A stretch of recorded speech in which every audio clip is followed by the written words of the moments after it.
हर साल लाखों स्टूडेंट्स एक ही सपना देखते हैं, सरकारी नौकरी का सपना। लेकिन उस सपने को सच करने के रास्ते में एक बहुत बड़ी दीवार खड़ी है और इस दीवार का नाम है जनरल साइंस। हाँ, आपने बिल्कुल सही सुना। जो कुछ भी आप अपने आसपास देख रहे हैं वो एक धोखा है, एक बहुत बड़ा साइंटिफिक इल्यूजन। और जानते हैं, यही इल्यूजन एग्जाम में सवाल बनकर आपको फंसाता है। तो आज हम प्रकाश यानी कि लाइट के हर उस राज को खोलेंगे जो आपके एग्जाम के लिए ज़रूरी हैं। चलिए इस कॉन्सेप्ट की गहराई में उतरते हैं और समझते हैं कि ये आखिर काम कैसे करता है। ओके, तो चलिए शुरू करते हैं सबसे बेसिक सवाल से। आखिर ये प्रकाश है क्या? देखिए, ये बस एक तरह की एनर्जी है, एक ऊर्जा। जब ये एनर्जी किसी चीज पर पड़ती है और वहां से टकराकर हमारी आंखों तक आती है, बस तभी हम उस चीज को देख पाते हैं। सिंपल है ना? पर यह इतना भी सिंपल नहीं है। प्रकाश के कुछ सीक्रेट रूल्स हैं जो हर स्टूडेंट को पता ही होने चाहिए। यही वो नियम हैं जिन पर एग्जाम में एक के बाद एक क्वेश्चन बनते हैं। तो चलिए इसके फंडामेंटल नियम देखते हैं।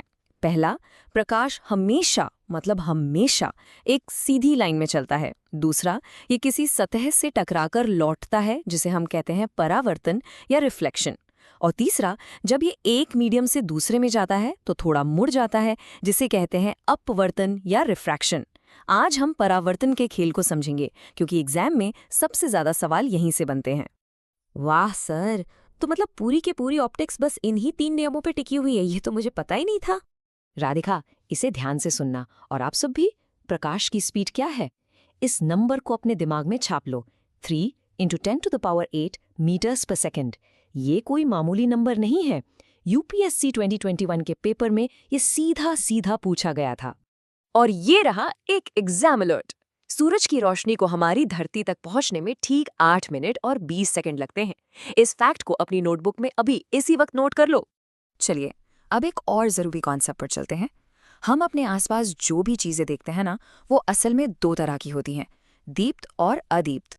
जैसा कि आप देख सकते हैं, दीप्त वस्तुएं यानी ल्यूमिनस ऑब्जेक्ट्स वो हैं जिनकी अपनी खुद की रोशनी होती है, जैसे कि सूरज या एक जलता हुआ बल्ब। और अदीप्त यानी नॉन ल्यूमिनस वो हैं जिनकी अपनी कोई रोशनी नहीं होती, जैसे कोई पेड़ हो गया या फिर किताब। ये हमें सिर्फ तभी दिखती हैं जब इन पर किसी दीप्त वस्तु की रोशनी पड़ती है।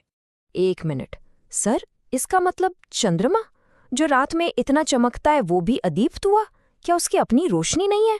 सही पकड़े हैं, बिल्कुल सही। चंद्रमा की अपनी कोई रोशनी नहीं है।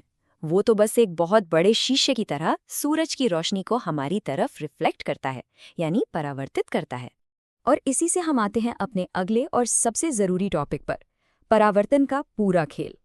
ये वो खेल है जिसे समझे बिना आप फिजिक्स का एक भी न्यूमेरिकल सॉल्व नहीं कर सकते। एसएससी के एग्जाम्स में इसकी डेफिनेशन न जाने कितनी बार पूछी गई है। परावर्तन यानी रिफ्लेक्शन का सीधा सा मतलब है प्रकाश की किरण का किसी सतह से टकराकर उसी मीडियम में वापस लौट जाना, ठीक वैसे ही जैसे कोई गेंद दीवार से टकराकर वापस आती है। परावर्तन के 2 ही नियम हैं और दोनों बहुत आसान हैं। पहला, आने वाली किरण, टकराकर जाने वाली किरण और अभिलंब, ये तीनों एक ही प्लेन में होते हैं।